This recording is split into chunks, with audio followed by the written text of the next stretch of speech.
तो बच्चों आज हम डिस्कस करेंगे 2020 का मॉडल पेपर यहाँ पर हम डिस्कस कर रहे हैं मैथमेटिक्स के अंतर्गत, जिसके अंतर्गत हमने क्वेश्चन नंबर 12 तक कर लिए थे। आज हम इसका 12वें का अथवा वाला क्वेश्चन करेंगे। इससे पहले के सारे क्वेश्चन 1 से लेकर 12 तक के क्वेश्चन का आप हमारे प्रीवियस वीडियो में भाग 1 के अंतर्गत आप इसको देख सकते हैं।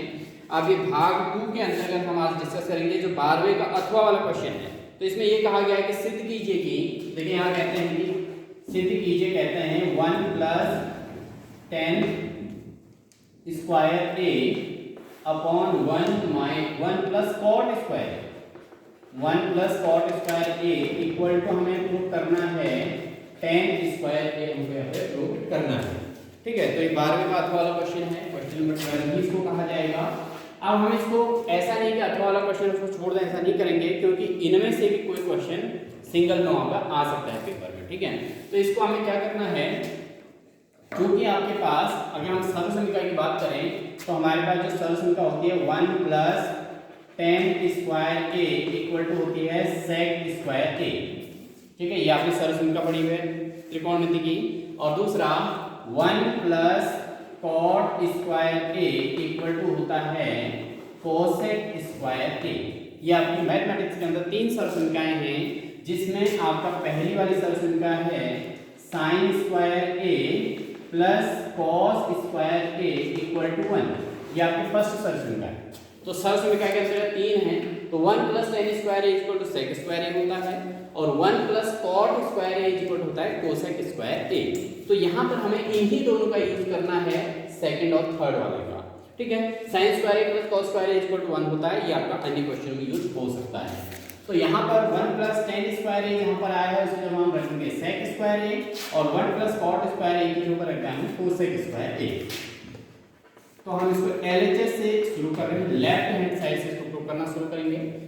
1 + 10 स्क्वायर ए की जगह हम रख देते हैं बच्चे यहाँ पर sec स्क्वायर ए रख देंगे, और 1 + cot स्क्वायर ए की जब बात करें 1 + cot स्क्वायर ए की जगह रख देंगे cosec स्क्वायर ए। ठीक है, तो यहाँ पर हम रख देंगे cosec स्क्वायर ए। अब ये आपको पता होना चाहिए कि sec जो होता है वो अपोजिट होता है cos का। तो आपका जो है sec a इक्वल टू हम लिख सकते हैं 1/cos a। sec a की जगह 1/cos a लिख सकते हैं, और cosec a जो होता है, cosec a होता है sin a का अपोजिट, तो इसको हम 1/sin a कह सकते हैं। तो sec a equal to 1/cos a होता है, और cosec a equal to 1/sin a होता है। भाई जब sec a 1/cos a होगा तो sec स्क्वायर a किसके बराबर हो जाएगा, 1/cos स्क्वायर a के बराबर हो जाएगा, और cosec स्क्वायर a का निकालेंगे तो 1/sin स्क्वायर a हो जाएगा। तो इनकी जगह इसकी वैल्यू रख देते हैं। तो sec a की जगह sec स्क्वायर a की जगह रख देंगे 1/cos स्क्वायर a, और cosec स्क्वायर a की जगह रख देंगे 1/sin स्क्वायर a। तो यहाँ पर आ जाएगा बच्चों 1/sin स्क्वायर a यहाँ पर रख दिया जाएगा। ठीक है, उसके बाद हम क्या कर देते हैं, देखिए यहाँ से इसको जो है 1/cos स्क्वायर ऐसे ही रहेगा, और ये जो है अपोजिट हो जाता है।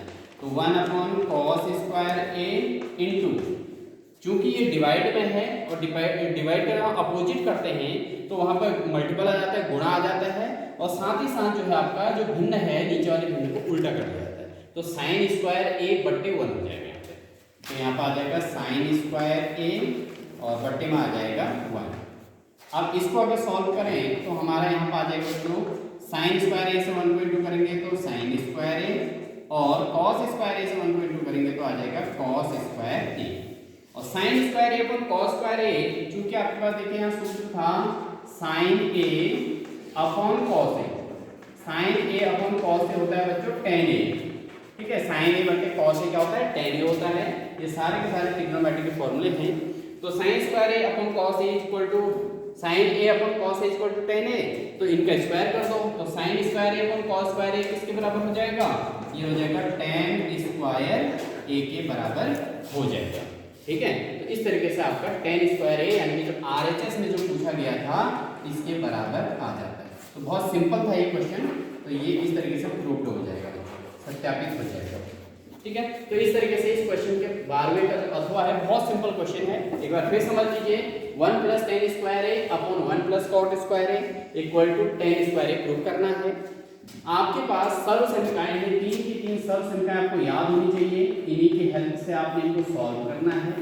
जो सर्व समीकरण है आपकी इन्हीं की हेल्प से करना है। तो यहाँ पर 1 plus tan square A equal to sec square A होता है, ठीक इसकी जगह आपने सेक स्क्वायर ए रख देना है। 1 प्लस कॉट स्क्वायर ए की जगह कोसेक स्क्वायर ए होता है, तो इसकी जगह कोसेक स्क्वायर ए रख देना है।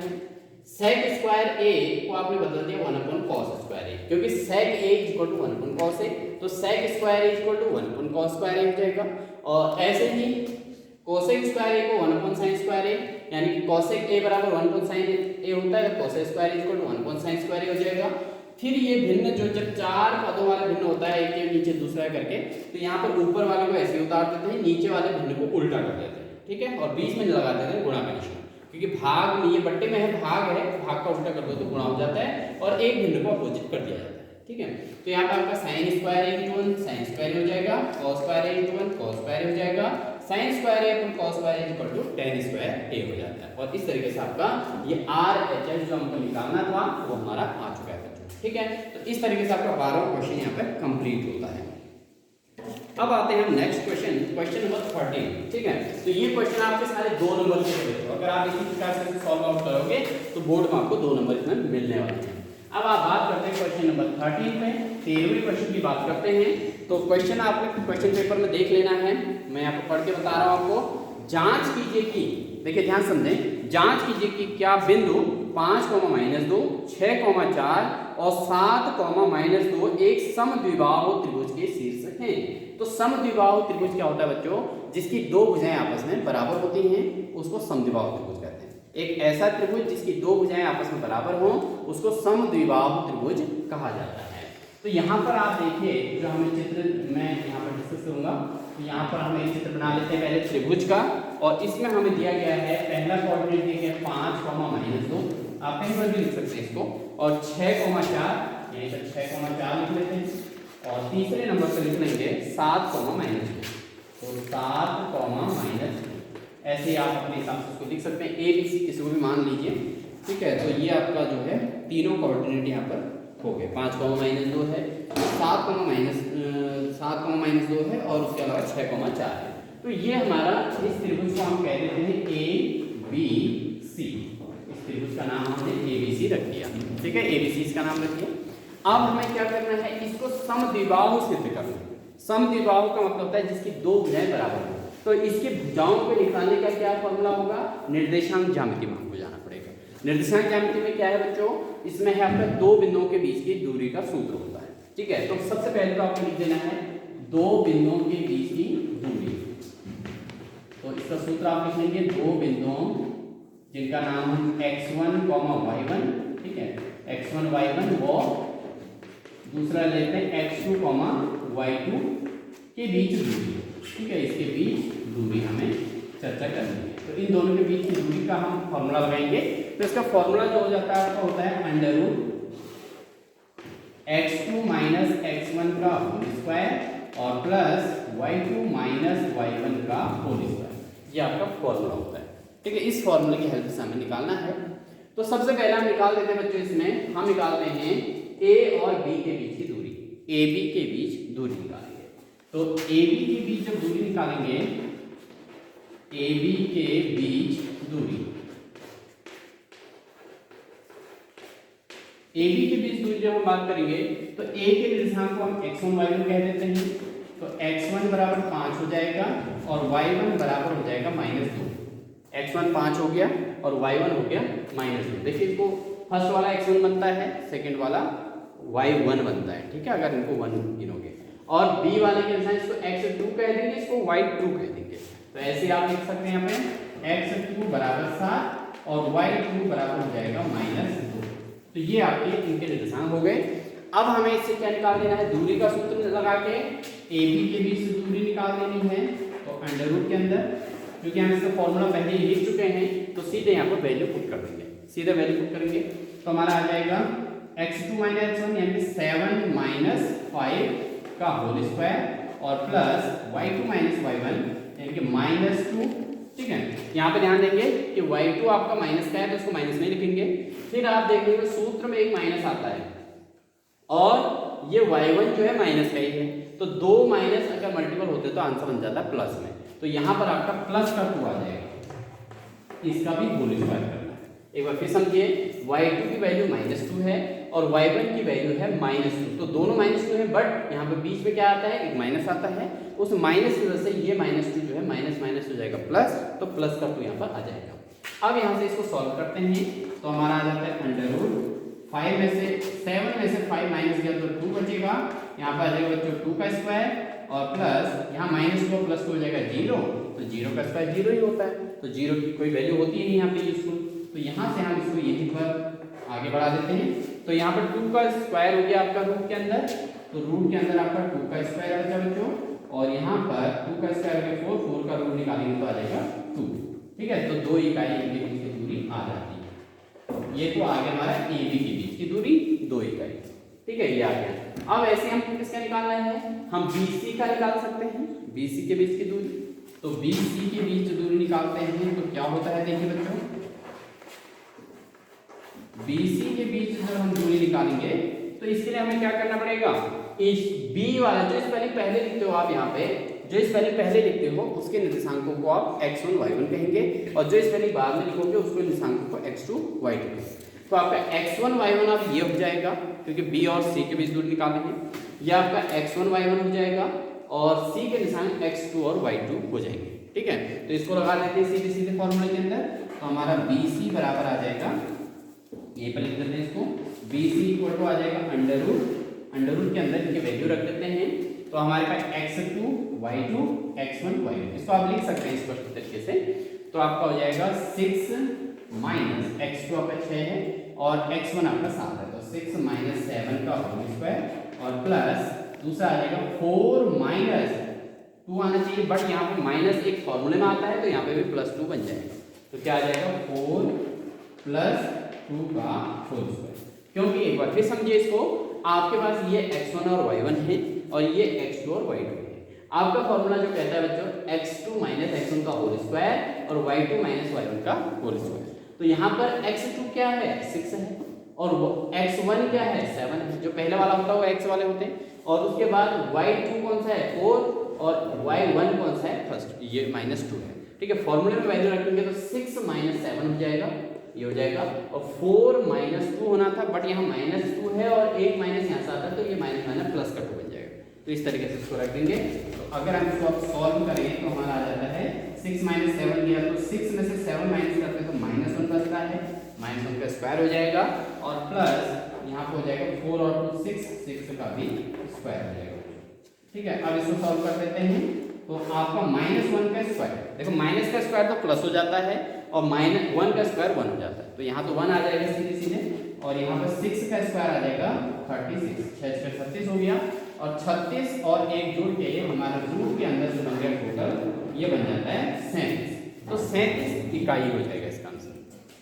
ठीक है, ये हमारा BC के बीच की दूरी आ गई। ठीक है, अभी भी आप देख रहे होंगे इन दोनों में आंसर बराबर नहीं आया, तो समद्विबाहु मुझे पता नहीं चल पा रहा है कि ये समद्विबाहु है या नहीं है। देखो इसका मान 2 आया था और इसका मान √37 आया है। ठीक है, ये 2 आ गए। अब हमें निकालना होगा बच्चों यहाँ पे A और C के बीच दूरी, AC के बीच दूरी हमें निकालना है। तो निकाल देते हैं, अब निकाल देते हैं AC के बीच दूरी। तो AC के बीच दूरी निकालने के लिए यहाँ पर इसको कर लेते हैं A और C के बीच दूरी निकालते हैं बच्चों। तो हमारा आ जाएगा AC के बीच दूरी हम निकालते हैं, तो जब AC के बीच दूरी निकालते हैं बच्चों, तो यहाँ पर A के निर्देशांक हमारे x1 y1 हो जाएंगे और C के निर्देशांक हो जाएंगे x2 y2। ठीक है, ये आपको ध्यान रखना है, जो स्पेलिंग हम जब पढ़ रहे हैं उस हिसाब से उसके मान होते हैं। AC हम कह रहे हैं AC के बीच दूरी, तो A के निर्देशांक x1 y1 और C के निर्देशांक x2 y2। ठीक है, तो यहाँ पर लगा देंगे इनके बीच की दूरी। तो AC बराबर अंडर रूट, फॉर्मूले में इसी फॉर्मूले में रखना है x2 माइनस x1 का, तो x2 हमारे पास वहाँ पर बनता है 6 माइनस 5 का होल स्क्वायर। देखो ये x1 y1, ये x1 और ये x2, x2 माइनस 6 माइनस 5 हो गया, और y2 माइनस y1 यानी कि 4 माइनस -2, ठीक है। तो इसको निकाल देंगे तो प्लस आ जाएगा आपका 4 माइनस और माइनस माइनस क्या बन जाएगा प्लस का 2 बन जाएगा, क्योंकि वहां पर आपका जो है चिन्ह माइनस का आ रहा है बीच में, ठीक है। y2 माइनस y1 का मान -2 है, तो माइनस माइनस +2 हो जाएगा। तो इस तरीके से इसको निकाल सकते हैं। तो हमारे यहाँ पर आ जाता है 6 माइनस 5 यानी कि 1 का स्क्वायर हो जाएगा और प्लस यहाँ 4 + 2 यानी कि 6 का स्क्वायर हो जाएगा। तो यहाँ हमारा टोटल जो आंसर बनेगा 1 का स्क्वायर 1, 6 का स्क्वायर 36 और ये टोटल हमारा जो AC आ जाता है ये भी हमारा √37 आ जाता है। तो यहाँ पर आप देख रहे होंगे हमारे दो आंसर इक्वल आ रहे हैं। एक तो B से C के बीच की दूरी बराबर है √37 और ऐसे ही A से C के बीच की दूरी में हमारे √37 ही आ रही है। तो यहाँ हमारे दो वैल्यूज आ गए बच्चों, यहाँ पे √37 आया ये वाला और ये भी आपका √37 आ गया है और ये वाली जो वैल्यू आई है वो आई है 2, ठीक है। ये तीन आंसर हमारे तीनों भुजाओं के मान निकल चुके हैं। तो अब इन तीनों भुजाओं को देख के आप समझ गए होंगे कि ऐसा त्रिभुज जिसमें दो भुजाएं आपस में बराबर हो उसको समद्विबाहु त्रिभुज कहते हैं। तो यहाँ पर आप लिख देंगे क्योंकि भुजा है ना, तो यहाँ पे ये लिख देंगे भुजा AC बराबर BC, ठीक है। जो AC भुजा है आपकी AC वाली भुजा वो BC के बराबर है, अतः यह एक समद्विबाहु त्रिभुज है। तो इस तरीके से आप लिख सकते हैं, अतः यह एक समद्विबाहु, क्योंकि यहाँ पर सिद्ध करना था, चेक करना था, अतः यह एक समद्विबाहु त्रिभुज है। तो इस तरीके से बच्चों ये क्वेश्चन आपका सॉल्व होता और ये क्वेश्चन भी आपका केवल 2 नंबर का है। तो 2 नंबर के लिए देखो आपको ज़्यादा अगर ये क्वेश्चन आपको आता है तो बहुत कम समय में ये सॉल्व हो जाएगा, क्योंकि मुझे समझाने के हिसाब से करना तो थोड़ा टाइम ज़्यादा लगेगा। अदरवाइज आप लोग जब आपको आता है तो बहुत आसानी से बहुत तेजी से इसको कर सकते हैं। तो ये 2 नंबर का क्वेश्चन यहाँ पर है। नेक्स्ट क्वेश्चन बच्चों, क्वेश्चन नंबर 14। क्वेश्चन नंबर 14 कहता है कि 3 सेंटीमीटर त्रिज्या का एक वृत्त खींचे और तब उसके किसी बिंदु पर स्पर्शरेखा खींचे। तो इसको हम ज्योमेट्री से करेंगे, तो ये ज्योमेट्री वाले क्वेश्चन को हम बाद में एक साथ करा देंगे इसी एक्सरसाइज के अंतर्गत और क्वेश्चन को साथ लेते हुए। अब हम बात करते हैं क्वेश्चन नंबर 15 पे, ठीक है। आप इसको बिल्कुल नोट कर सकते हैं बच्चों और इसमें जो है आपको अपनी प्रॉपर क्लास के लिए आपको कंटिन्यू बने रहना है और आपको इसी प्रकार के क्वेश्चन मॉडल पेपर इसमें सॉल्व कराए जाएंगे इस चैनल के माध्यम से, तो आप कंटिन्यू इसको देख सकते हैं। आते हैं क्वेश्चन नंबर 15 पे। तो क्वेश्चन नंबर 15 बच्चों यहाँ पे कहता है, क्वेश्चन नंबर 15वां क्वेश्चन कहता है कि एक पासे को यह दिशा फेंका जाता है। तो यहाँ पर बच्चों प्रायिकता का क्वेश्चन आया हुआ है। प्रायिकता का क्वेश्चन बहुत सिंपल होता है। प्रायिकता के लिए आपको समझना है कि आपके पास मेन शर्त होती है प्रायिकता के लिए अनुकूल परिणाम बटे कुल संभावित परिणाम, ये आपको फॉर्मूला पता होना चाहिए, उसी के बेस पर आपने इसको सॉल्व करना है। तो कहते हैं कि एक पासे को फेंका जाता है, एक विषम संख्या प्राप्त करने की प्रायिकता ज्ञात कीजिए। तो बच्चों यहाँ पर देखिए आपके पासे की जहाँ पर बात आती है तो सबसे पहले आपको पता होना चाहिए पासे के अंक। तो पासे के जो अंक होते हैं बच्चों, पासे के अंक होते हैं आपका 1 2 3 4 5 6। तो यहाँ पर पासे के अंतर्गत जो कुल अंक होते हैं यानी कि कुल संभावित परिणाम हम कह सकते हैं इसको, कुल संभावित परिणाम, ठीक है। कुल संभावित परिणाम या कुल अंक इसको कह सकते हैं, वो हमारे को होंगे 6 चांस होते हैं। देखिए आप बच्चों आप लोग लूडो खेलते होंगे, तो लूडो जब खेलते हैं तो लूडो की जो डाइस होती है वो डाइस को भी आप उसमें भी 6 ही अंक होते हैं, तो उसका पासा कह सकते हैं और उसी के हेल्प से आपने इस क्वेश्चन को समझना है। तो उसमें 6 अंक होते हैं। आप देखते हैं जब खेलते हैं तो 6 में से कुछ भी आ सकता है, क्योंकि जब बच्चा कोई भी खेल रहा होता है लूडो तो उसको ये पता नहीं चलता कि अभी 6 आएगा 5 आएगा 4 आएगा 1 आएगा। अगर उसको जीतने के लिए माना 6 की जरूरत है वहाँ आ जाता है 1 आ जाता है, तो कुछ भी हो सकता है। प्रायिकता के ये कंडीशन होती है। तो आपके पास कुल संभावित परिणाम यहाँ पर 6 है। अब इन्होंने क्या पूछा है बच्चों, ये क्वेश्चन में जैसा कहा गया उसको अनुकूल परिणाम कहेंगे, कुल संभावित परिणाम यहाँ पे 6 है। एक विषम संख्या प्राप्त होने की प्रायिकता, तो यहाँ पर आपको पता होना चाहिए बच्चों विषम संख्याएं कौन कौन सी इसमें, ठीक है। विषम संख्या, क्योंकि सम और विषम संख्या आप कक्षा 1 2 से पढ़ते आए हैं, 2 3 4 से, तो विषम संख्या बच्चों यहाँ पर होती है आपकी 1 3 और 5। 1 3 और 5 आपकी विषम संख्या है। तो 1 3 और 5 जब विषम संख्या है तो कुल संख्याएं कितनी होंगी, तो यहाँ पर कुल जो विषम संख्या है यानी कुल, इसको हम कह सकते हैं अनुकूल परिणाम, ठीक है। इसको हम क्या कहेंगे, अनुकूल परिणाम इसको कह सकते हैं। तो अनुकूल परिणाम कितने होंगे, अनुकूल वो चीज होती है जिसके बारे में पूछा जाता है, अनुकूल परिणाम वो होते हैं जिसके बारे में पूछा जाता है, और कुल संभावित परिणाम वो होते हैं कि जिसके आधार पर प्रश्न पूछा गया। जब पासे के क्वेश्चन पूछा गया है तो पासे में कुल परिणाम 6 होंगे, ठीक है। अगर ताश के पत्तों का क्वेश्चन पूछा जाएगा बच्चों तो आप कुल संभावित परिणाम होंगे 52, क्योंकि 52 पत्ते होते हैं ताश वाले, ठीक है। तो यहाँ पर आपका जो अनुकूल परिणाम विषम संख्याओं की बात आई तो अनुकूल परिणाम हो गए 3, ठीक है। तो अब इसलिए अब आपका आ जाएगा विषम संख्या की प्रायिकता। तो यहाँ पर आपका विषम संख्या की प्रायिकता जब आप लेंगे तो आपका सूत्र लग जाएगा अनुकूल परिणाम बट्टे कुल संभावित परिणाम, अनुकूल परिणाम बट्टे कुल संभावित, ठीक है बच्चों। इसको बहुत अच्छे से आप लोग लिखेंगे, याद भी करना है, और जिससे आपका पेपर में कोई भी इस टाइप का क्वेश्चन आए तो आपका गलत नहीं होना चाहिए। तो अनुकूल परिणाम बट्टे कुल संभावित परिणाम, इसका सूत्र हो जाता है। तो हमारे पास जो प्रायिकता प्राप्त होगी, अनुकूल परिणाम बच्चों यहाँ पे है 3, क्योंकि विषम संख्या 3 है हमारे पास, और कुल संभावित परिणाम टोटल हमारे पास है 6। तो 3/6 इसका आंसर बनता है। अब 3/6, एक चीज आपको ध्यान देनी है, प्रायिकता में जो बट्टे वाला मान होगा वो हमेशा बड़ा आना चाहिए, और या फिर अंश और हर का मान दोनों बराबर भी आ सकते हैं। अगर दोनों बराबर आ जाते तब भी हो सकता है आंसर। अगर कभी आपका अंश में मान ज्यादा आ जाए और हर में कम हो जाए तो समझ लीजिए आप गलत कर रहे हैं। प्रायिकता का ये नियम होता है कि उसमें हर में मान या तो ज्यादा आना चाहिए अंश से नीचे वाला मान ज्यादा आना चाहिए, और या अंश ऊपर और नीचे के मान बराबर भी आ सकते हैं। लेकिन अगर ऊपर का मान ज्यादा हो जाए नीचे का मान कम हो जाए तो समझ लीजिए आप क्वेश्चन गलत कर रहे हैं, ठीक है। ये आपको ध्यान देना है, इसी से प्रायिकता क्लैरिफाई हो जाती है। तो आपका 3/6 वैसे आंसर आ चुका है, लेकिन इसका सरलतम रूप बना सकते हैं। तो 3/6 का 3 एकम 3, 3 दूना 6, तो 1/2 इसकी प्रायिकता बन जाती है। तो ये आपका है पासे के एक पासे को फेंकने पर विषम संख्या प्राप्त करने की प्रायिकता यहाँ पर, ठीक है। अब बात करते हैं क्वेश्चन नंबर 15 का ही आपका अथवा में क्वेश्चन। 15 का अथवा वाला क्वेश्चन है, ये कहती है कि 12 खराब तथा 132 अच्छे पेनों के मिश्रण में से एक पेन यदि निकाला जाता है, निकाले गए पेन के अच्छे होने की प्रायिकता ज्ञात कीजिए।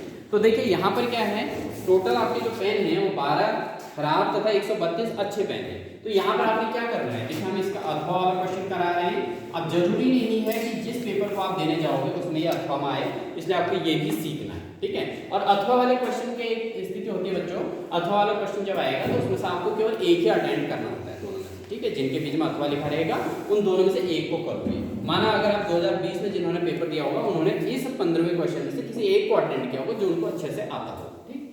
तो यहाँ पर हम बात करेंगे, इन्होंने 15वें क्वेश्चन में कहा है कि 12 खराब और 132 अच्छे पेनों के मिश्रण में से एक पेन यदि निकाला जाता है और निकाले गए पेन के अच्छे होने की प्रायिकता ज्ञात कीजिए।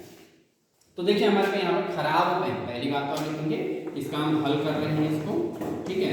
यहाँ पर कहा गया है खराब पेन, पहली बात कही गई है कि खराब पेन कितने हैं, खराब पेन है आपके पास टोटल 12 दिए, ठीक है। तो यहाँ पर बच्चों आपको बता दें कि ये जो हमारा क्वेश्चन सेशन चल रहा है ये आपका चल रहा है बोर्ड एग्जाम पेपर 2020 का मॉडल पेपर चल रहा है। 2020 का जो पेपर हुआ है, बोर्ड परीक्षा 2020 की हुई है, उसके मैथमेटिक्स का मॉडल पेपर हम ले रहे हैं, और इसका जो कोड है वो है 231 HSG, ठीक है। आप इसके आधार पर स्टडी करेंगे 231 HSG, ये 2020 का क्वेश्चन पेपर हम चर्चा कर रहे हैं, ठीक है। अब बात करते हैं क्वेश्चन पे आते हैं। तो 12 खराब पेन, इसमें 12 पेन जो है खराब दी गई हैं, और अच्छे पेन जो हैं बच्चों, यहाँ पर अच्छे पेन जो दिए गए हैं वो दिए गए हैं आपके 132 पेन, ठीक है। ये कहते हैं कि पेनों के एक मिश्रण में से एक पेन यदि निकाला जाता है, निकाले गए पेन के अच्छे होने की प्रायिकता बताइए। तो भैया अगर इनका मिश्रण हो जाए, मिश्रण का मतलब होता है मिल जाना, आपने जो है 132 अच्छे पेन रखे थे और किसी कारणवश उसमें 12 पेन और मिल गए जो खराब थे, तो अब इस खराब पेन को अलग करना बहुत कठिन काम है, तो उसकी प्रायिकता बताइए। तो यहाँ पर आपके पास जो कुल पेन हो जाएंगे बच्चों, क्योंकि खराब और अच्छे पेन सब मिल गए, तो कुल पेन बराबर हो गए आपका 12 + 132, यानी कि टोटल पेन बन गए बच्चों 144 पेन। तो 144 पेन इसके अंदर टोटल हो गए हैं, ठीक है। 144 पेन टोटल हो गए। अब इनमें से जो है हमें क्या करना है, ये कहते हैं कि निकाले गए पेन की अच्छे होने की प्रायिकता बताइए। भैया अच्छे पेन की प्रायिकता पूछी गई है बच्चों यहाँ पर। तो अब जो कि प्रायिकता बराबर आपका सूत्र होता है, प्रायिकता बराबर हो गया आपका अनुकूल परिणाम बटे कुल संभावित परिणाम। अनुकूल परिणाम बटे कुल संभावित परिणाम। ठीक है, तो ये इसका फॉर्मूला हो गया, अनुकूल परिणाम बटे कुल संभावित परिणाम। अब बात आती है बच्चों यहाँ पर हमसे क्या पूछा गया है, हमसे पूछा गया है निकाले गए पेन के अच्छे होने की प्रायिकता।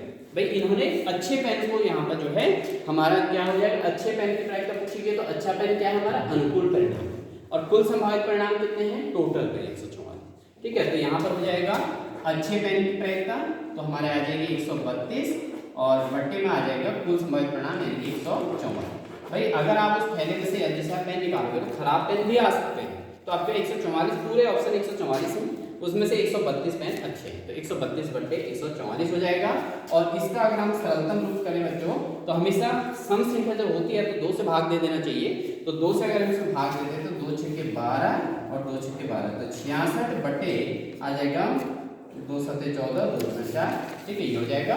फिर इसमें जो है फिर भाग चले जाएगा, इसमें जाएगा आपका 3 का भाग जा सकता है, तो 3 दूना 6, 3 दूना 6 तो 22 हो जाएगा, और नीचे 3 का भाग देंगे, 3 दूना 6, 3 को 12।